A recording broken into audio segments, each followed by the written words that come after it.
నమస్తే welcome to Raj news special drive. నేను శ్రీకాంత్. హైదరాబాద్లో ఇందిరమ్మ ఇండ్లపైన రాజకీయ రగడ నడుస్తోంది. రేవంత్ రెడ్డి సర్కార్ తీరుపైన ప్రతిపక్షాలు భగ్గుమంటున్నాయి.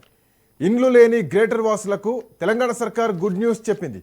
హైదరాబాద్లో పేదలకు ఇండ్లు అంటోంది హస్తం పార్టీ. 26 అసెంబ్లీ నియోజకవర్గాల్లో ఇండ్ల నిర్మాణాలు చేపట్టబోతున్నారు.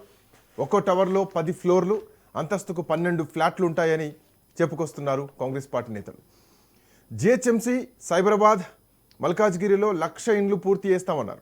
అయితే లబ్ధిదారులపై భారం మోపడంపై బీఆర్ఎస్ పార్టీ ఆగ్రహం వ్యక్తం చేస్తోంది. కేసీఆర్ హయాంలో కట్టిన డబుల్ బెడ్రూమ్ ఇళ్లను పంపిణీ చేయాలని డిమాండ్ చేస్తోంది.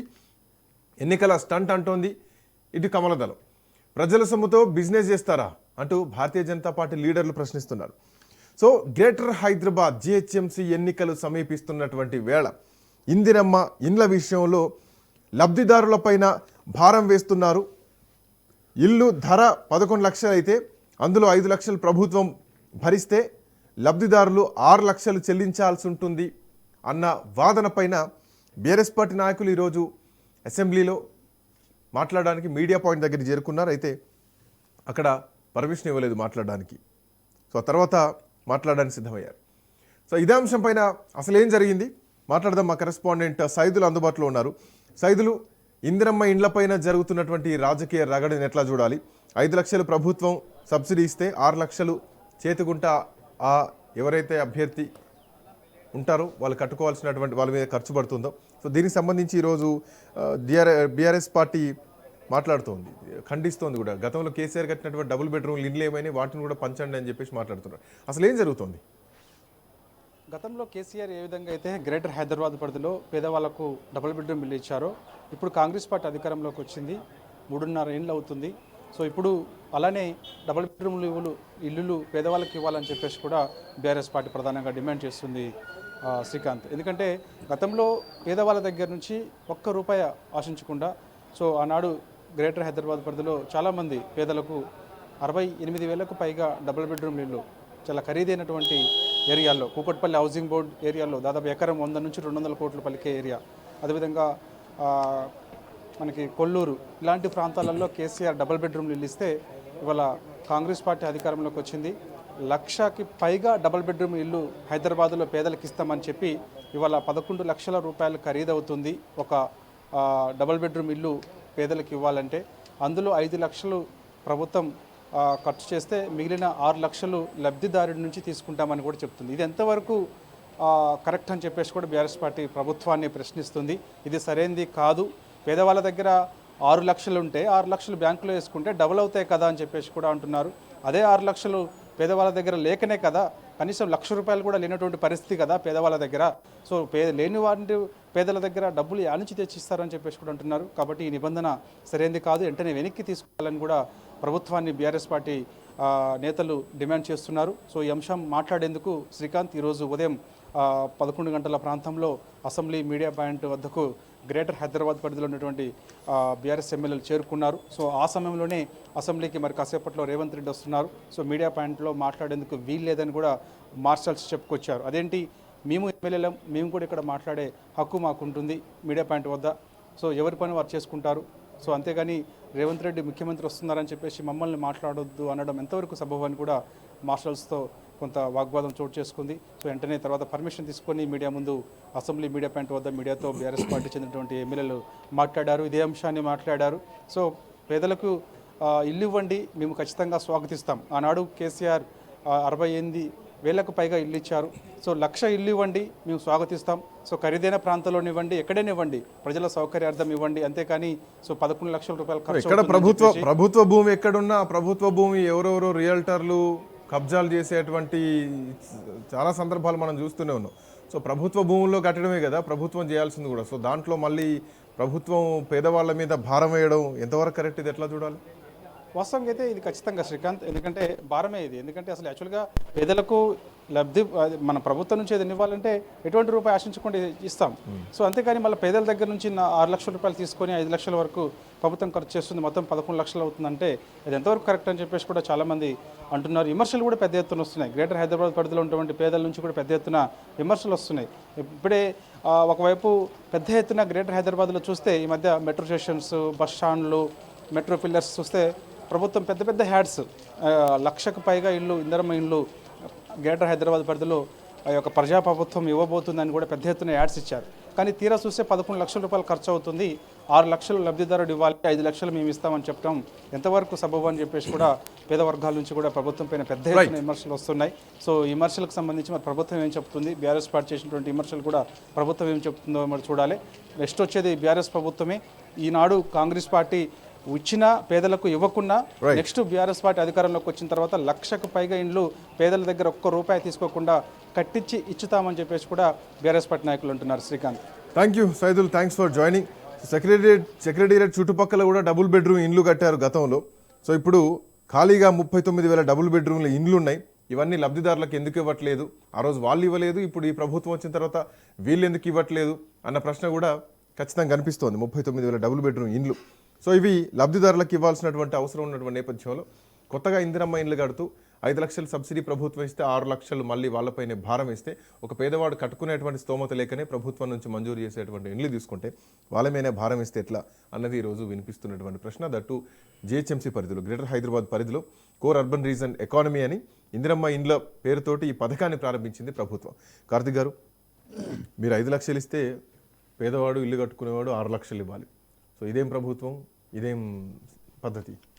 సరే, అయితే 5 లక్షలకు 6 లక్షలు ఇవ్వమని ప్రభుత్వం అడుగుతలేదు. టోటల్ బిల్డప్ ఏరియాకి 11 లక్షలు అయితే ఆ 11 లక్షలు 5 లక్షలు ప్రభుత్వం ఇస్తుంది, 6 లక్షలు అనేది బెనిఫిషరీస్ తీసుకోవాల్సినటువంటి పరిస్థితి. అదే నేను చెప్పింది. అయితే అంటే 5 లక్షలు 6 లక్షలు అంటే ఇది మనం అర్థం చేసుకుని ఎట్లుంటుంది అంటే 5 లక్షల దానికి వీళ్ళు 6 లక్షలు అంటే ఉల్టా బెనిఫిషియరీ భరించాల్సి వస్తుంది అంటున్నారు. మనమే అంటే బెనిఫిషియరీలే ₹1,00,000 ప్రభుత్వానికి ఎక్కువ ఇవ్వాలి అన్నట్టు మనం అర్థం చేసుకునే పరిస్థితి ఉంటుంది. నేను మిమ్మల్ని 6 లక్షలు ఎక్స్ట్రా కట్టుకోవాలి. అదే నేను ఏంటంటే కొంత క్లారిటీగా అంటే మీరు చెప్పిందని నేను రీఫ్రెష్ చేసి చెప్తున్నాను చాలా క్లారిటీగా. సో ఎందుకు అంటే సార్, గతంలో మేము ఇండ్లు ఇచ్చేస్తాము, అది ఇచ్చేస్తాము, మొత్తం ఉచితంగా ఇస్తామని 2014 వీళ్ళ మేనిఫెస్టోలో ఏమన్నారు, అల్లుడు వస్తే ఏడ వండుకోవాలి, ఇల్లు వస్తే ఆడ వండుకోవాలని అన్నీ చెప్పి మేము అధికారంలోకి రాగానే డబుల్ బెడ్రూమ్ ఇండ్లు కట్టిస్తామని అన్నారు. కట్టించిండ్రు, అవి ఇచ్చే నాదుడు లేకనే వాళ్ళ ప్రభుత్వం పోయింది. అయితే 2014 నుంచి వాళ్ళ ప్రభుత్వం 2018 వేరే ప్రభుత్వం మారలే. వాళ్ళు 10 ఏళ్ళ అధికారంలో ఉన్నారు. ఒక ఇల్లు కట్టడానికి సహజంగా 6 నెలలు కరెక్ట్గా కడితే 4 నెలలు, ఇబ్బందులు జరిగితే 6 నెలలు, అంతకుమించి జరగదు. వీళ్ళకి ఇవి కట్టడానికే 10 ఏళ్ళు సరిపోలే. అయితే చాలా నాణ్యమైన ఇండ్లు అన్నారు. నేను ఒక రిక్వెస్ట్ చేస్తున్నా ఈ వేదికను, మనం వెళ్దాం ఆ నాణ్యమైన ఇళ్ళ దగ్గరికి. నేను ఏ పరికరాలు వాడను, నా వేళ్ళు మాత్రమే వాడతా. వేళ్లకు గోడలు పెచ్చులు ఊడిన సందర్భాలని మేము బయట పెట్టలే, మీడియానే బయట పెట్టింది. ఈరోజు కూడా దాన్ని చూపిస్తాం మళ్ళా. సో ఏంటంటే ప్రభుత్వం ఈరోజు మీరు ఏం పరికరాలు వాడడం, వేళ్లతోటి చేతుల వేళ్లతోటి అవి ఎట్లా గట్టిరో చేస్తాం, ఇట్లా కూలిపోతున్నా చూపిస్తాం అని చెప్పేసి మీరు 100%. నేను ఏమంటున్నా, ఇది చూపించడానికి మరి 2.5 సంవత్సరాల టైం ఎందుకు తీసుకున్నారు? కాళేశ్వరం ప్రాజెక్టు కూలిపోయినట్టు ఇది కూడా ప్రభుత్వ ధనంతో కట్టింది కదా ఈ ఇండ్లు, డబుల్ బెడ్రూమ్లన్నీ. సో అన్ని అంతస్తులు కడుతుంటే మరి ఇప్పటికీ మరి వాటిపైన ఎందుకు చర్యలు తీసుకోవట్లేదు? అవి కూలిపోవడానికి సిద్ధంగా ఉన్నాయని చెప్పేసి ఎందుకు ప్రజలకు చెప్పట్లా? అవి కూలిపోవడానికి సిద్ధంగా ఉన్నాయి కాబట్టి, అవి కరెక్టే లేవు కాబట్టి దానిపైన ప్రజాధనమే జరిగింది బీఆర్ఎస్ పార్టీ హయాంలో. నేనేమంటున్నా, వాళ్ళ హయాంలో జరిగిపోయినాయి. గవర్నమెంట్ చెప్తలేను, ఈ గవర్నమెంట్ నేను వాళ్ళ హయాంలో అలర్ట్ చేసే పరిస్థితి లేదని స్టేట్మెంట్ ఇస్తారా? నేను వాళ్ళ హయాంలో జరిగింది చెప్తున్నా. అందుకోసం మనం ఏమంటున్నాము, మేము ఏది చేసినా గతంలో మేము రాజీవ్ గృహకల్ప ఇచ్చినా కూడా ఇదే పద్ధతితో ఇచ్చినాం, రాజీవ్ గృహకల్ప కూడా ఇట్లానే ఇచ్చినాం. అయితే ఈ రోజు కూడా రాజీవ్ గృహకల్ప అనేటివి నిటారుగా నిలబడ్డాయి. అయితే కొల్లూరులో ఉన్నాయని అంటున్నారు, పోయి చూద్దాం. కొల్లూరులో ఇండ్ల గురించి మాట్లాడుతున్నారు, నేను వాటి గురించి అనట్లా. మీరు కడతాం జిహెచ్ఎంసీ పరిధిలో కోర్ అర్బన్ రీజన్ ఎకానమీలో కడతా అన్నటువంటి ఇండ్లకు 5 లక్షలు మీరు భరిస్తే 6 లక్షలు లబ్ధిదారుడు భరించాల్సినటువంటి అవసరం ఏముంది? దాని మీద అడిగితే మళ్ళీ మీరు చరిత్రకి వెళ్ళిపోతున్నారు. చరిత్ర ఏం లేదు. ఇగో మనము ఇప్పుడు రూరల్లో 5 లక్షలకి ఇంద్రం ఇండ్లు ఇచ్చినాం. ఎందుకు ఇచ్చినాము? వాళ్ళకు కట్టుకోవడానికి జాగా ఉంది వాళ్ళకి. సో ఉన్న వాళ్ళకి ఏం చేసినాం, మనం 5 లక్షల రూపాయలు ఇచ్చినాం. ఇంతకుముందు ఇచ్చిన రూరల్ ఏరియాలో అయితే మనం ఎవరి దగ్గర ₹1 కూడా తీసుకోలేదు కదా, వాళ్ళకి జాగా ఉంది కాబట్టి ఆ జాగాలో వాళ్ళు కట్టేసుకున్నారు, అయిపోయింది. సో ఇక్కడ ఏంది అంటే బిల్డప్ ఏరియా కన్స్ట్రక్షన్ చేసేటప్పుడు ఇది ఫ్లోర్స్ కట్టాలి. మనం ఫ్లోర్స్ కట్టాల్సినప్పుడు ఇక్కడ మనం ఏమంటున్నాము, ప్రభుత్వంతో పాటు ప్రజల భాగస్వామ్యాన్ని కోరుతున్నాం మనం. ఏమంటున్నా మూసి ప్రక్షాళన కోసం 1000 కోట్లు ఖర్చు పెట్టే మీరు పేదవాడి కోసం కనీసం 100 కోట్లు ఖర్చు పెట్టలేరా? అన్నిటికీ ఒకటే ఫార్ములా పనిచేయదు సార్. గతంలో అట్లా మనుషులకంటే ముఖ్యం కాదు పనిచేసిన కదా. గతంలో అందరు మనుషులే. మూసీ కోసం కూడా మూసీ చేసేది కూడా అదే అంటున్నా. నల్గొండ మీరు ప్రజల కోసమే కదా, See, మూసీ- మా కోసం ఏం కాదు కదా. మూసీ అనేది మేనిఫెస్టో కాదు, ప్రభుత్వ సంక్షేమ పథకాలు మేనిఫెస్టో. మేనిఫెస్టోలో పెట్టిన మాట గురించి మేనిఫెస్టో గురించే చెప్తా నేను కూడా, మేనిఫెస్టో గురించే చెప్తా. ఇప్పుడు మూసీ అన్నది దాన్ని ఎందుకు ముందర పెట్టుకున్నాము? నల్గొండ ప్రజల కోసమే కదా. అట్లాగే మన హైదరాబాద్లో ఉన్నటువంటి ప్రజలు ఆ దుర్గంధం నుంచి బయటపడాలన్నదే కదా. సో ఏదైనా సరే మనం చేసేది ప్రజల కోసమే. కానీ ఇక్కడ ఏంది అంటే సర్వం మేమే చేసేస్తామని జబ్బలు జరుచుకొని తీరాడికి పోయి చూస్తే ఏమీ లేకుండా అట్టహాసంగా ప్రారంభించింది పేక మేడల్లాగా కూలిపోయేలాగా మాకు ఉండొద్దు. సో పేదవాడికి ఇచ్చే ఇల్లు కాంట్రిబ్యూషన్తో ఒక 10 ఏళ్ళు 20 ఏళ్ళు 30 ఏళ్ళు వాళ్ళు సురక్షితంగా ఉండాలన్న నాకు అర్థం కాని విషయం ఏంటంటే, ఒక్క నిమిషం కార్తిక్ గారు 1 సెకండ్. కాంబోజ్ గారు, పేదవాడికి ఇచ్చే ఇళ్లలో పేదవాడి కాంట్రిబ్యూషన్ ఉండాలంటే ప్రభుత్వం కంటే ₹1,00,000 ఎక్కువే పేదవాడు భరించాల్సినటువంటి పరిస్థితి. 6 లక్షల రూపాయలు కట్టుకునే వాళ్ళు పేదవాళ్ళు ఎట్లయితారు అన్నది ఇక్కడ ఇంకో ప్రశ్న కనిపిస్తుంది. సో మీరేం చెప్తున్నారు ఈ ఎపిసోడ్ గురించి? కార్తిక్ గారు చరిత్రకి వెళ్ళిపోయారు. మీరు కట్టినటువంటి డబుల్ బెడ్రూమ్ ఇండ్లు అసలు గడపారలు జేసీబీలు అవసరం లేదు, వేళ్లతో ముట్టుకుంటేనే కూలిపోయేటువంటి పరిస్థితుల్లో ఉన్నాయని చెప్పేసి, మరి దానికి సంబంధించి ప్రభుత్వం చర్యలు తీసుకోవాలి. ఇప్పటివరకు చర్యలు తీసుకోలేదు, వాటిని పంచలేదు. ఇప్పుడు మళ్ళీ జిహెచ్ఎంసీ పరిధిలో ఈ ఇండ్లకు సంబంధించి 6 లక్షల కాంట్రిబ్యూషన్ ఎవరైతే లబ్ధిదారు ఉంటారో వాటి గురించి ఏం చెప్తున్నారు?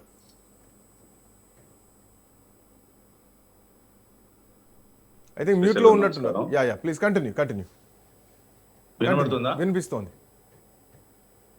ఇప్పుడు గౌరవ్ కార్తిక్ గారు ఏం చెప్పారంటే కేసీఆర్ గారు కట్టిన డబుల్ బెడ్రూమ్లు నాణ్యతతో లోపించిపోయినాయి, కూలిపోతున్నాయని చెప్పిండ్రు. సరే, అదే జరిగింది అనుకుందాం కొద్దిసేపు. అదే నాణ్యతతో R&B టెండర్లు వేసినప్పుడు 2017, 18, 19లో 1,16,000 టెండర్లు వచ్చినాయి, 70,000 ఒకసారి టెండర్లు వేసినాము. ఇప్పుడు ఆ టెండర్లు వేసిన కాంట్రాక్టర్లు ఉన్నారు. మరి ఇప్పుడు R&B మినిస్టర్ మొద్దు నిద్రపోతుండా, రేవంత్ రెడ్డి మొద్దు నిద్రపోతుండా, ఎందుకు ఎంక్వైరీ చేయడం లేదు, అవి అలాట్మెంట్ చేయడం లేదు?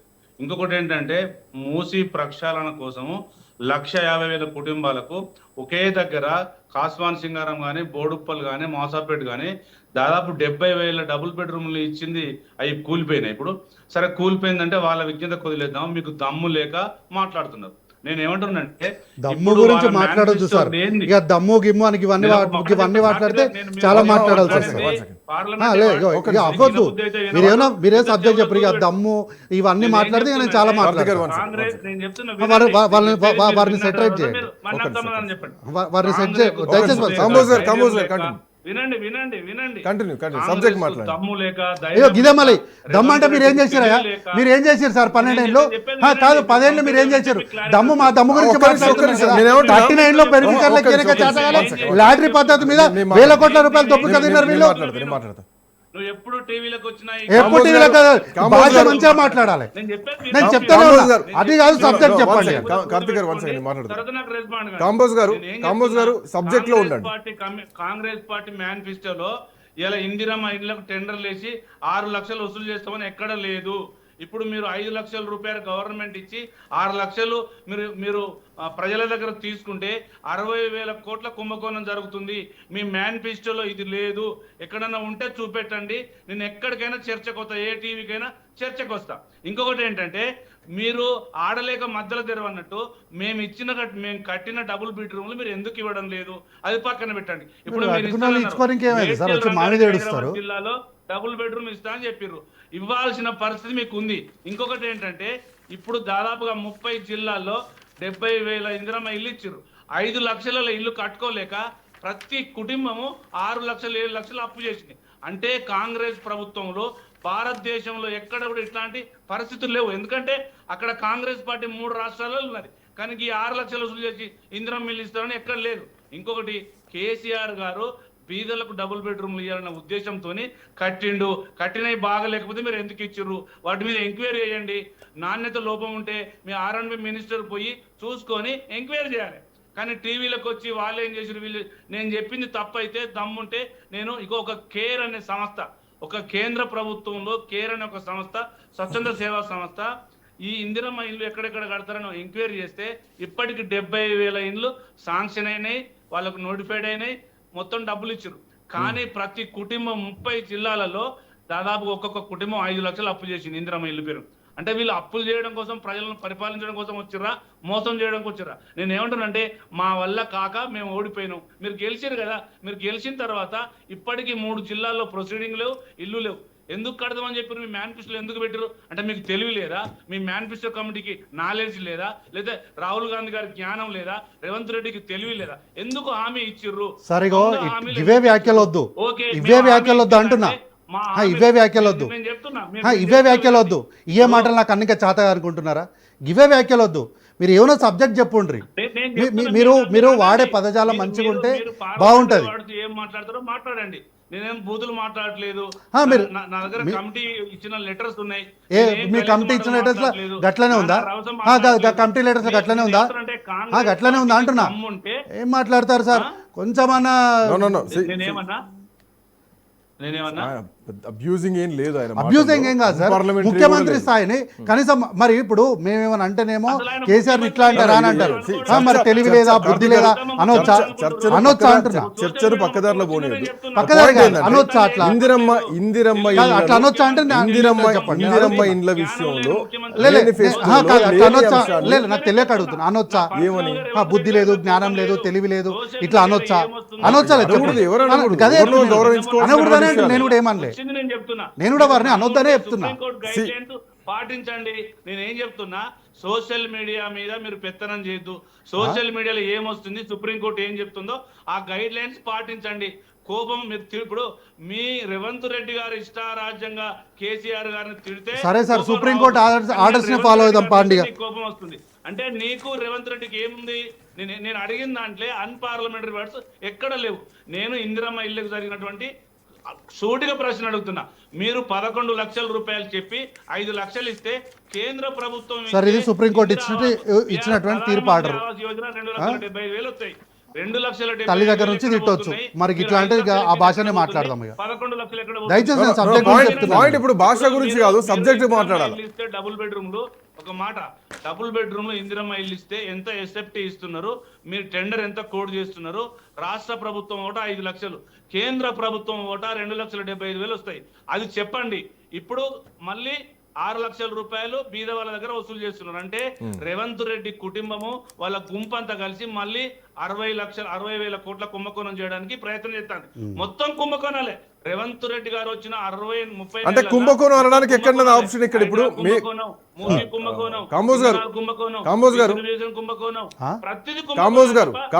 పరిపాలన చేత కావడం లేదు. ఇక్కడ కుంభకోణం అనడానికి ఎక్కడ అవకాశం ఉంది? మీరే అంటున్నారు 5 లక్షలు అని చెప్పేసి. ఊళ్ళల్లో గ్రామీణ ప్రాంతాల్లో 6 లక్షలు వాళ్ళే ఖర్చు పెడుతున్నారని పరిస్థితి. సో ఆ పరిస్థితి చూసుకుంటే హైదరాబాద్ లో లబ్ధిదారుల మీదనే ఇస్తున్నారు కదా. నేనేం చెప్తున్నా, ఎక్కడ కుంభకోణం జరిగింది అనేది మీకు చెప్తా. భూభారత్ మీద ఎంత కుంభకోణం జరిగింది, ధరణి మీద ఏం జరిగింది. ఇప్పుడు డిపిఆర్ లేకుండా, డీటెయిల్ ప్రాజెక్ట్ రిపోర్ట్ లేకుండా ఒకటే రోజు 140 కోట్లు ఎవరికి అకౌంట్ లో పడ్డాయి, ఎవరు తీసుకున్నారు, ఆ పేపర్ మీకు పంపిస్తా. మీరే సభాముఖంగా తెలియజేయండి.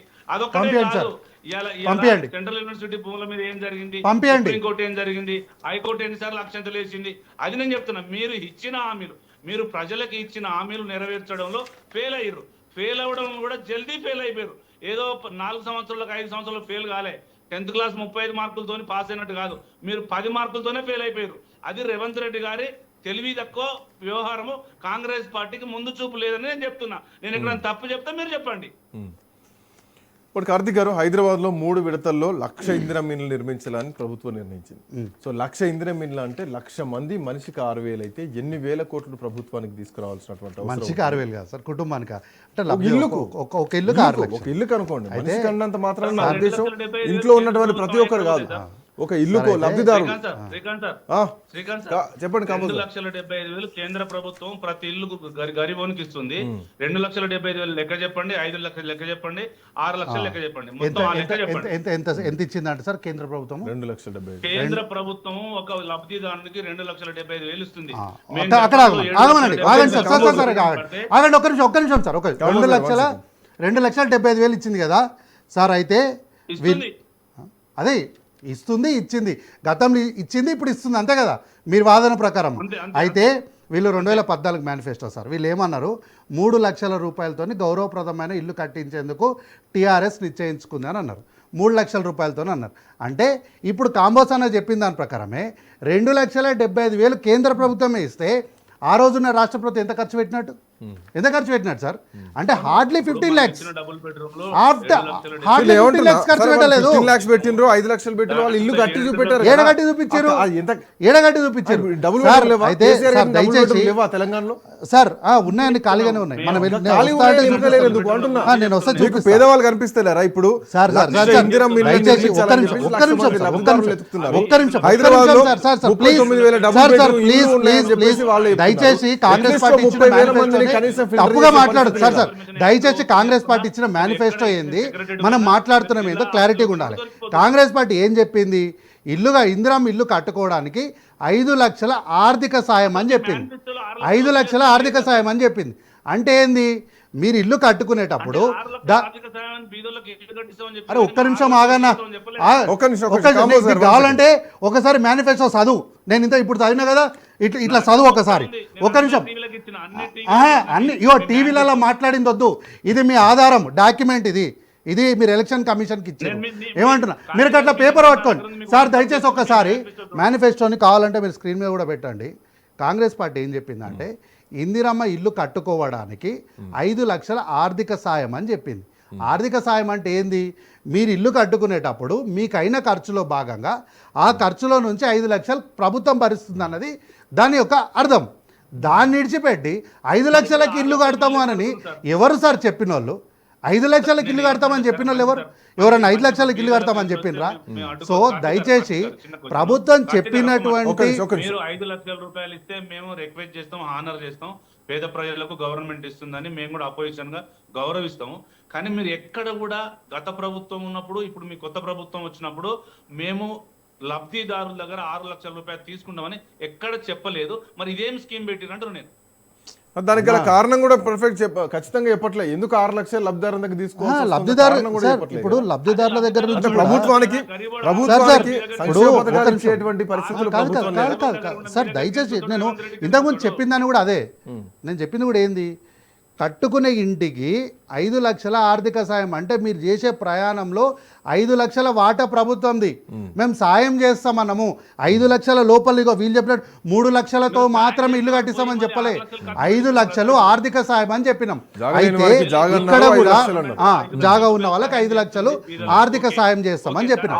అయితే సార్ ఒక్క నిమిషం సార్, ఒక్క నిమిషం. అయితే 5 లక్షల ఇల్లు 5 లక్షల ఆర్థిక సాయం అంటే సార్ ఒక్క నిమిషం ప్లీజ్ ప్లీజ్ ప్లీజ్ ప్లీజ్ చిన్న కంపోజ్ గారు 5 లక్షల రూపాయలు ఆర్థిక సాయం వాళ్ళ ఇష్టం. అవును అదే కదా. ఇంకా దాని తర్వాత వాళ్ళు ఇట్లానే చేసుకోవచ్చు. ముందు ప్రభుత్వం కట్టించింది. సరే, ఇందాక మీరు చెప్పిన లెక్క ప్రకారం కాంబోజ్ వెంకటేశ్వర్లు గారు చెప్పిన దాని ప్రకారం ఇవాళ టీఆర్ఎస్ పార్టీ నాయకులు మాట్లాడుతున్నట్టు 39,000 డబుల్ బెడ్రూమ్ ఇండ్లు కట్టి ఉన్నాయి. ఇవి లబ్ధిదారులకు ఎందుకు ఇస్తలేరన్న ప్రశ్న వెనక అదే సార్ 39,000 గురించి ప్రభుత్వ బడ్జెట్ కేంద్రమా రాష్ట్రం పక్కన పెట్టు, లబ్ధిదారుల మీద ఏమైనా భారం వేసి 30 నేను అదే అంటున్నా 39 ఉన్నాయా లేవా పక్కన పెట్టు. 39,000 గురించి అన్నారు కదా. నేనేమంటున్నా, వీళ్ళు ఏమంటున్నారు? ప్రభుత్వం వచ్చి 3 ఏళ్ళు అయింది. ఇక మా రేవంత్ రెడ్డి గారికి, రాహుల్ గాంధీ గారి గురించి అన్ని గురించి వెంకటేశ్వర్లో మాట్లాడిండు. మరి వీళ్ళు 2014 కట్టినప్పుడు 39,000 మంది ఐడెంటిఫై చేయడానికి వీళ్ళకి చేత కాలేదా? వాళ్ళు చేయకనే వాళ్ళ ప్రభుత్వం పోయింది. మరి ఐడెంటిఫై చేయడానికి కాలేదా? అంటే వీళ్ళు ఏంది వచ్చిన అదే అంటున్నా, వీళ్ళకైతే 9 ఏళ్ళు కావాలి, మాకైతే 2 ఏళ్లలో గీతలు గీస్తారా స్కేల్ పెట్టి? మరి అందుకే కదా ప్రజాపాలన మిమ్మల్ని అంటే ప్రజాపాలన అంటే 2 ఏళ్ళలో వాళ్ళ లెక్క చేస్తా అంటారా? వాళ్ళ లెక్క చేస్తా కాదు సార్, వాళ్ళ లెక్క చేస్తా అనేది కాదు. ఇప్పుడు వాళ్ళు 9 ఏళ్ళు మీరు హైదరాబాద్ లో 9 ఏళ్ళు పాలన చేసి 2,75,000 వాళ్ళే కేంద్రం ఇచ్చిందని వారే అంటున్నారు. మీరు ఉన్న 39 ఎందుకు పంచట్లేదు అన్నదే ప్రశ్న కదా. అవి పంచితే ఇంకో 4 పేదోళ్ళు బాగుపడతారు కదా, ఇల్లు అవుతుంది కదా. సార్ ఈ 39,000 ఇండ్లు ఎవరికి ఇవ్వాలనే దానిపైన ప్రభుత్వం దగ్గర నిర్దిష్టమైనటువంటి ఆలోచన సమాచారం ఉంది. అది ఎవరికి ఇవ్వాలనేది వీళ్ళు చెప్పొద్దు. ఎవరికి ఎన్నికల టైం వరకు ఇస్తామా, లేకపోతే మూసి పర్యావ ప్రాంతంలో ఉన్న వాళ్ళకి ఇస్తామా, లేకపోతే ఎవరికి ఇస్తామన్నది ఒక్క నిమిషం, అది ప్రభుత్వం తీసుకునేది. అది ఎవరికి ఇవ్వాలని డిసైడ్ వీళ్ళు చేయొద్దు. ఎప్పుడు డిసైడ్ చేయాల్సింది తెలుసా? వీళ్ళు అధికారంలో 9 ఏళ్ళు ఉన్నప్పుడు వీళ్ళు 3 ఏళ్లలో కట్టినామంటున్నారు కదా, 7 ఏళ్లలో ఇవ్వాల్సింది. నేనేమంటున్నా, అవును మరి 3 ఏళ్లే కదా. 9 ఏళ్ళు ఉన్నప్పుడు 39,000 మందికి ఇవ్వలేకపోయినరా వాళ్ళు? వాళ్ళు వదిలేయండి, వాళ్ళ ప్రభుత్వం అయినా అందుకని కదా వాళ్ళు వాళ్ళు ప్రశ్న ఏంటంట? అది నేను- మీరు ప్రభుత్వం ఉన్నారు కాబట్టి నేను మిమ్మల్ని వాళ్ళకు అంటా. అందుకంటే వాళ్ళు ఆ ప్రశ్న అడగడానికి వాళ్ళకి నైతిక అర్హత లేదు. సో వాళ్ళు అందులో చేశారు వాళ్ళు కాబట్టి మీరు కట్టినటువంటి చేయడం తప్పలేదు. ఇళ్ళకి మీ వర్షన్ ఎట్లుందంటే వాళ్ళు 9 ఏళ్ళు లేనప్పుడు మా 3 ఏళ్ళకి మమ్మల్ని ఎందుకు క్వశ్చన్ చేస్తున్నారు అని క్వశ్చన్ చేద్దాని అంటలేను సార్ నేను. మీరు వాళ్ళు బీఆర్ఎస్ పార్టీ వాళ్ళు 39,000 ఇండ్లు ఎందుకు ఇస్తలేరు అనే ప్రశ్న వాళ్ళు అడగొద్దు అంటున్నా.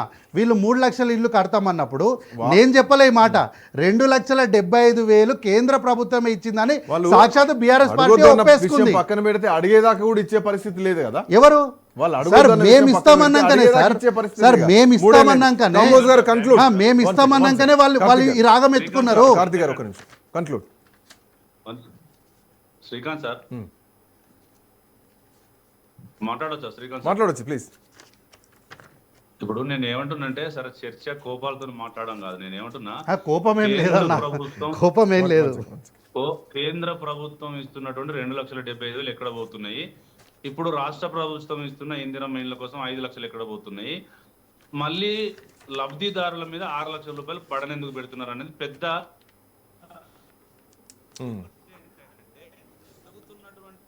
అంటే బీదోళ్లకు మనం ఇండ్లు ఇవ్వాలనేది గవర్నమెంట్ పాలసీ, కాంగ్రెస్ పార్టీ. అట్లాంటప్పుడు మళ్ళీ 6 లక్షలు వసూలు చేయడం అనేది మళ్ళీ ఎందుకు? చూద్దాం. దీనిపైనే చర్చ. సార్ ఒక విషయం సార్ 6 లక్షల గురించి అన్న ఒక్క నిమిషం 6 లక్షల గురించి ఇది కుంభకోణం అని అనడానికి ఇక్కడ ఆస్కారమే లేదు. ఎందుకంటే ఏ ఒక మంత్రియో ఒక్క నిమిషం ఉంది అనడానికి నీ దగ్గర ఆధారం లేదు. దయచేసి ఉంది అనడానికి నీకు ఆధారం లేదు, లేదనడానికి నేను చెప్తున్నా. ఒక్క నిమిషం విను ప్లీజ్ ఒక్క నిమిషం వినండి సార్. ఇది ఏ ఒక మంత్రి గారో ముఖ్యమంత్రి గారో తీసుకుపోయి మన పైసలు లెక్కపెట్టి ఇస్తలేము. పారదర్శకంగా ఆన్లైన్ వ్యవస్థలో దీన్ని మీ సేవల ద్వారా కడతారు. సో ఇక్కడ కుంభకోణాలు జరగడానికి ఎక్కడ కూడా ఆస్కారం లేదు. గతంలో బీఆర్ఎస్ పార్టీ చేసినట్టు అందరు ఇట్లా చేస్తారు అనుకోవడము అది వాళ్ళ విజ్ఞతగా వదిలేదు. Anyway thank you so much Kamboj Venkateswarlu గారు, అట్లాగే కార్తీక్ గారు. సో ఇందిరమ్మ ఇండ్ల విషయంలో జిహెచ్ఎంసీ పరిధిలో కట్టుతాం అంటూ చెప్తున్నటువంటి ఈ 1,00,000 ఇండ్లు ఏవైతున్నాయో ఈ 1,00,000 ఇండ్ల విషయంలో ప్రభుత్వం కీలక నిర్ణయం తీసుకుంది. సో ఎవరైతే లబ్ధిదారులు ఉన్నారో ప్రభుత్వం 5 లక్షలు సబ్సిడీ ఇస్తే 6 లక్షలు లబ్ధిదారుడు కట్టాల్సినటువంటి అవసరం ఉంది. సో 11 లక్షల రూపాయలుగా నిర్ణయించబడ్డది హైదరాబాద్ పరిధిలో జిహెచ్ఎంసీ పరిధిలో ఇండ్లకు సంబంధించినటువంటి ధర. సో దీనిపైనే ప్రతిపక్షాలు మాట్లాడుతున్నాయి. పేదవాడికి 6 లక్షల బరువు వేయాల్సినటువంటి అవసరం ఉంది. సంక్షేమ పథకాలు ప్రకటించినప్పుడు మేనిఫెస్టో పెట్టినప్పుడు మీరు ఈ అంశాన్ని ప్రస్తావించలేదు. మళ్ళీ 6 లక్షలు గుదిబండ మోపితే దీని వెనకాల ఏం జరుగుతుంది అన్నది ప్రతిపక్షం చేస్తున్నటువంటి ప్రశ్న. చూద్దాం ఎట్లాంటి పరిణామాలు ఉండబోతున్నాయి. That's all for now. Next updates continue. Keep watching Raj news.